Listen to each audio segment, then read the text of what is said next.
Hello friends, welcome to another episode of the Urban Homesteading channel.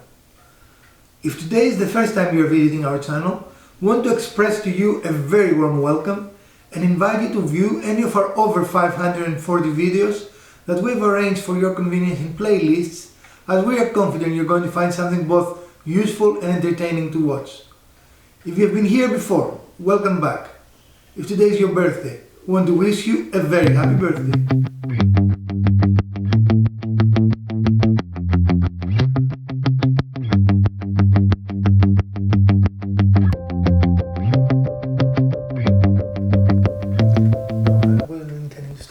With me. Okay. Ever since we moved to North Carolina, we've been working in making things that will enhance our life, especially since we moved in the homestead. So when we were still in the apartment, we built this farm-style house side table that has served us very well both there while we were in the apartment and ever since we moved to the homestead, correct? Yeah. We also built this, I don't even know what we call it. It's a sofa table. It is not a sofa table. That's what it's called. This is not a table. Yes, it is. But anyway, and that has been proven very useful in putting, placing our coffee cups there or small items, as you can see, to charge, etc. One area that we still have a little bit of difficulty is this very nice ottoman we have. Yeah, it's a leather ottoman. We just absolutely love it. It adds a lot to the space as far as usefulness. But it is not very conducive in putting things like drinks or food there for us to enjoy when we're watching TV. Right. So there's our TV, and to sit here and sometimes and when we don't want to sit at the formal table and enjoy a meal, we like to sit here. But reaching to the far side of the couch for a table to set a drink on, is fine. But for a meal, you really want it in front of you, and we can't really set plates on this beautiful leather ottoman. So we are going to try today and find a solution that will allow us to use this space here when we need it to hold small food items and the drink without building another table. Indeed. So we're going to build what? Or we're trying to build something? It's really a table/tray that we would be able to put on the ottoman without the plates. If it was hot or cold or wet, it wouldn't damage the ottoman. Or us. Or us. So let's go to the shop and see if we can find the material we need to start building.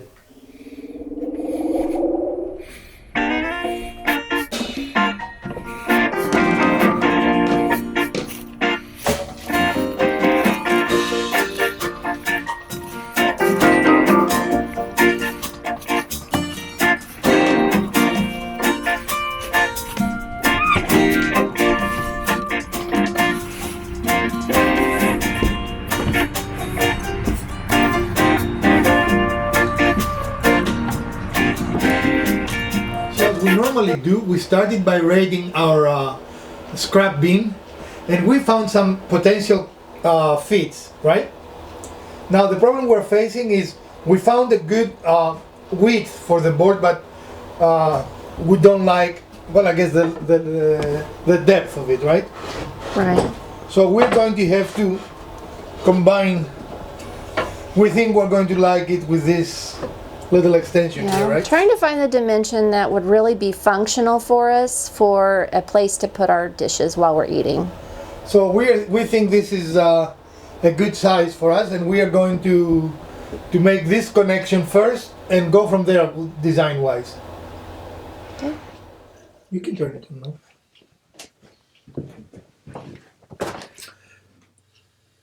So we start by taking this piece off because it is damaged. It is not good looking, right? Right.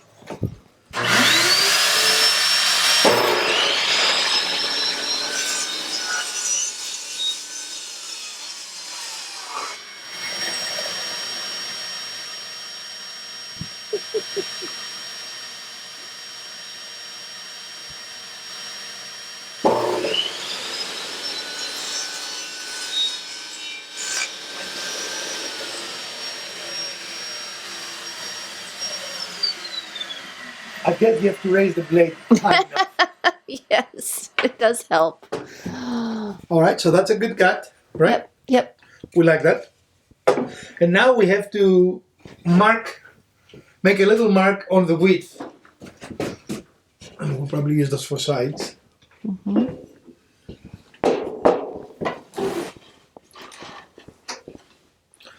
All right. So we're going to use our biscuit joiner again. And we're going to, we think for this length, 3 biscuits are plenty, right? Yeah, I think so. And again, these marks are arbitrary. We just put them, the only reason we put the marks actually is to align the biscuit cutter, right? Align the biscuit cutter, and then also just to make sure that we line it up correctly when we're putting it all together with the glue and the biscuits. All right, so let's get to biscuiting.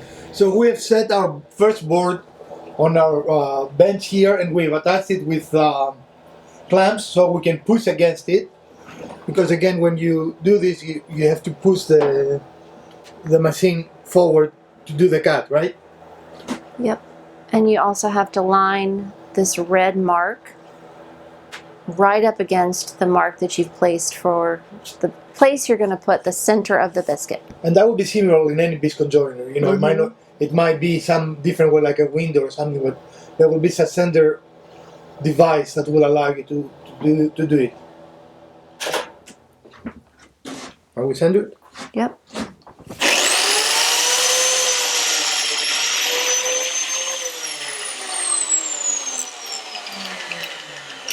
Okay, we don't need to do all of them.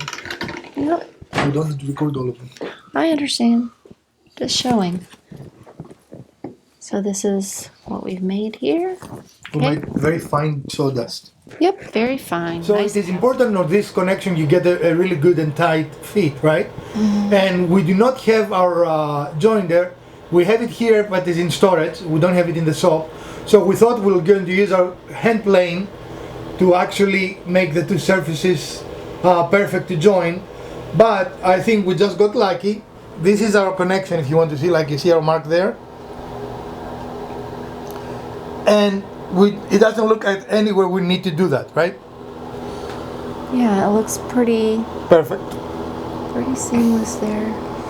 And we haven't put the biscuits in yet. We're just making the glue. sure, or anything to actually join it. We just wanted to see how close we would get to making a joint with no seam. And one of the tricks, if you want to look at this clamp that doesn't seem to make sense, is to prevent this board from tipping as we put pressure on it, right? Right. Also, the way we put these clamps does a little bit of the same thing. Not as effective as the third clamp here, but when you put pressure, especially when you have a small piece like this, it will want to tip, especially now that we don't even have biscuits in it. Right. There's nothing to hold it down. So we are going to put biscuits and glue, and then we're going to wait for a little bit.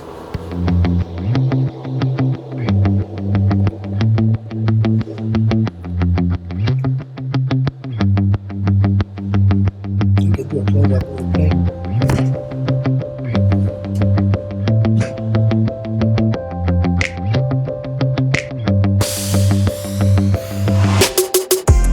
And then we can just move away, take the place.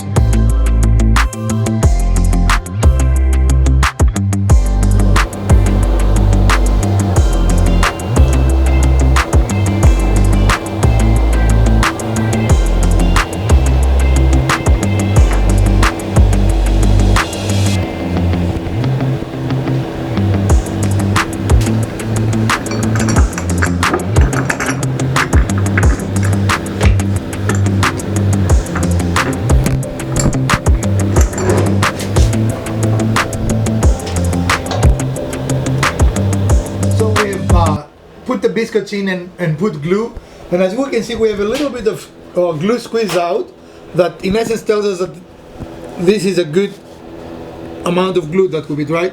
You don't want excessive glue squeeze, but you want some to make sure that you actually did something, right? Yeah, you've got glue in all the spots. Right. There's another little spot over there. I see no spot. Yep. Yes, you did. No spot, I said. All right, so now we're going to enter the most exciting part of woodworking, which is waiting for glue to dry. Only second to excitement to sanding, I think, right? Now, you just can't be continuing to dig on my sanding. All right. Unfortunately, for this piece, we have to do both, right? We have to wait for glue to dry, and we have to sand. Yep. So there you go. So, as we're waiting for the glue to dry, we are continuing the design. We didn't really make a design before we started. This is a design as you go kind of project, because we knew we're going to have to wait for glue to dry, right? Right. Which it is. So we went and picked up our box of beautiful things. Yep. Did you take it over? Yeah. And this is a box that we bought with all these contents. Well, I guess not anymore. We bought full of contents, and then we've been adding to it. We have been adding to it regularly because we love beautiful things. And we're going to see if there is something there that we want to use. So we're going to find it and show it to you what we think we're going to use. The box of beautiful things yield these little stars, and they are very easy to make. The stars are made using wood, simple wood, and then you just put a nail, a plain nail through them, and that shows you can make very simple and nice decorations just using your imagination. And we're going to see if we can incorporate these stars.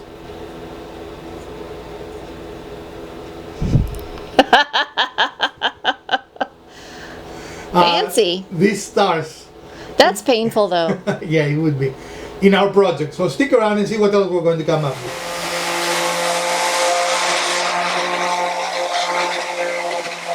So we're doing a little bit of sanding.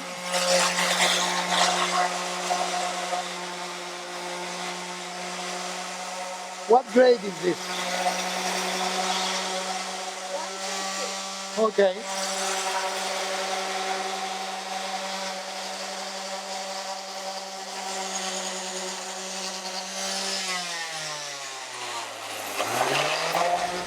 So here we are, we're doing a dry fit that gives you an idea of how the final piece will look.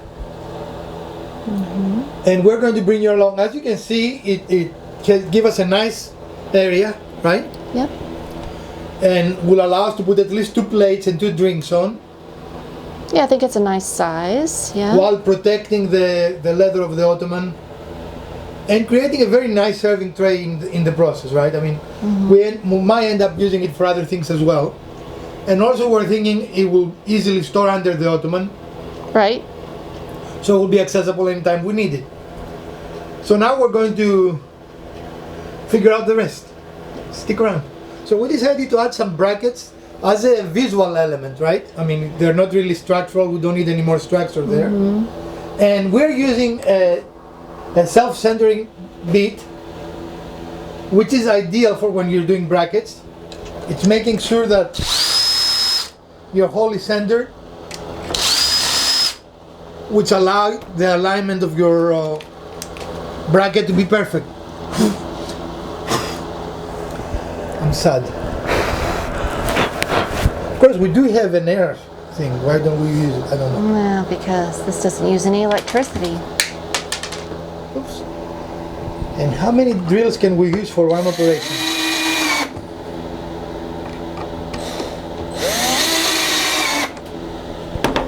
And if you look, all 4 corners have the nice metal brackets.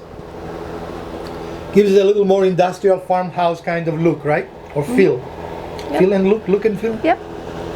All right, so we'll go on. We'll continue. Level. It is level. Yep.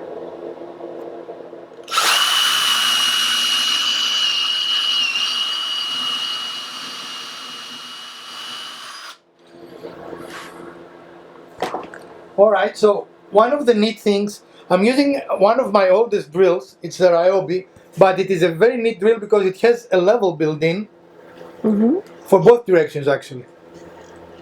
Do you see? There's a level there and there is a level there. So even though that's an older chunky compared to the other ones we have, this is ideal for this purpose because we're drilling into a thin piece of wood, and we do not want to blow either direction. Right? Even though if we did blow, it wouldn't be a disaster because this is wood and we can level it and it will add character to the piece. Say blow again. No. People know what I Okay, mean. now what are we doing? Now we're going to add some glue and a dowel. Okay. A 1/4 inch dowel, right? Right, and for that we need the 1/4 inch drill bit. Right, yeah, that's kind of important. And we simply place it there and rotate it. That allows the glue to move along with the dowel. You might need to just poke it. When it is longer, it's much easier to turn, right? Mm-hmm. And now we need to use a little percussive persuasion.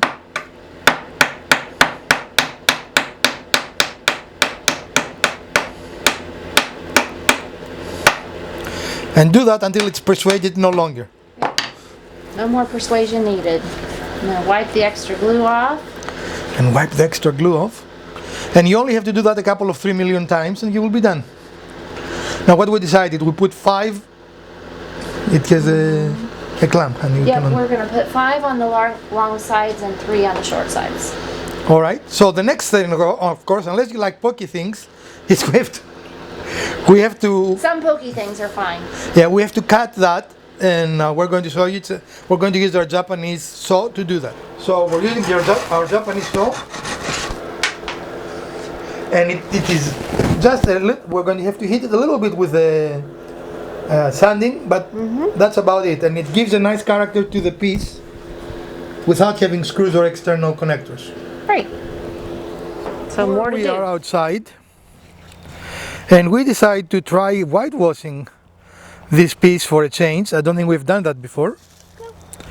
So we're going to start the process and explain the process, Ms. Wizard. Yeah, so we're going to just put a light layer of paint. We're not looking to obliterate the wood. We just want to give it a dusting like so. So you can see the grain, but it's got a white tint to it. You can also do this with, a watered down paint if you want to mix it with a little water. Is that the same that sometimes people do with milk and coffee washing? Yeah, something like that. It's a similar process. You're not really covering the wood. You're just giving it a kind of a cloudy, hazy look. And someone came back with that because they made an accident and said, "Oop, we need to clean it before the wife sees it." And the wife says, "Oh, that looks so good." And that gave birth to whitewashing, right? No? Yes, I don't know. I don't know either, but it sounds like a good story. All right, folks, and we're going to finish that and we're going to get back with you when we're done. As you can see here, the whitewash process allows you to see through the grain of the wood. And are you happy, Mrs. Wizard?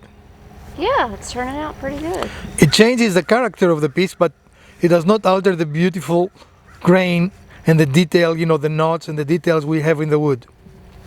So overall, we're very pleased with the way it turned out. Would you agree? Yep. If we had done anything different, I would have used a different species of dowels, but I didn't have any, so we use what we have because we're cheap. Because that would make them to pop out more. We're resourceful. Yeah. But it doesn't look bad in any way. We just would have preferred it to be more just popping out a little more, right?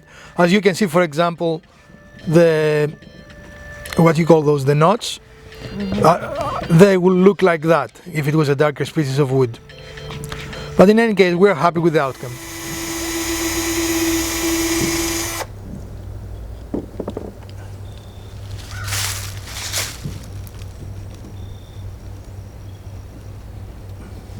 How you want? Yeah, flip it around a little bit more. Keep going, rotate,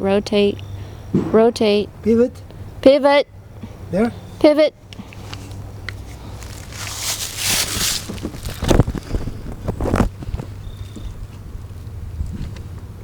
And why we're doing it this way versus the more traditional using a hammer,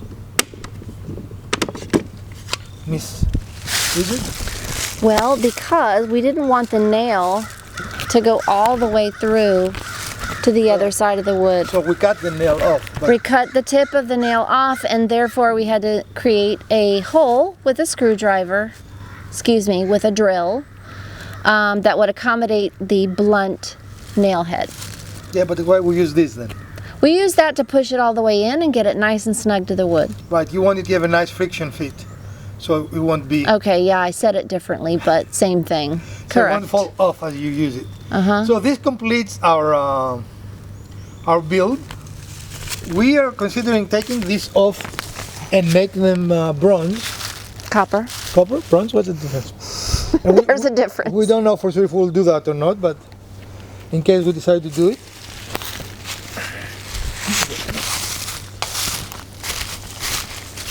So you can see the outcome, and we have another one.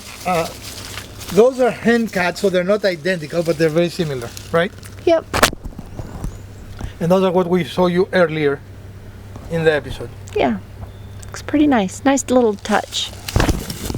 So here we are in our space that we made today's build for, and the build is done, and we just wanted to show it to you as a finished project where we actually plan to use it. And here we are, and we think it's a nice size, right? Yeah. And it will definitely serve the purpose we intended it for. Very nicely. And here we are with our finished project. And as you can see, it exactly fits our need and what we wanted to do. It is nice and steady, you know, compared to this. Yep. And even if you touch this, as you can see, the wine doesn't even move. I mean, it's like nice and... Yeah, so it provides a nice flat spot that is, you know, definitely portable. You can put it in any configuration you want, but it allows for you to eat while watching TV at the same time. You know, gives you a nice comfy couch. And it meets both purposes. It protects the leather of the ottoman and provides a more stable platform to put things right, on. Especially if your serving dishes are hot. Yeah. We hope you did enjoy this project for today. And what we're calling this, Miss Wizard? This is an ottoman table. No, it's an ottoman tray. An ottoman tray. And this is Max. There he is. Hi, Max. Well, we hope you enjoyed this episode, and if you did, do smash the like button. If you didn't, the other button works as well. Share, like, subscribe if you have not done so, and let us know what else you would like to see in our channel. Please stay safe. Merry Christmas. Put your masks on so we can make it all to the next year. Wash your hands, and we're going to see you soon with another episode. From Dr. Wizard, Mrs. Wizard, and the Urban Homesteading channel, And Max. and Max, farewell, friends.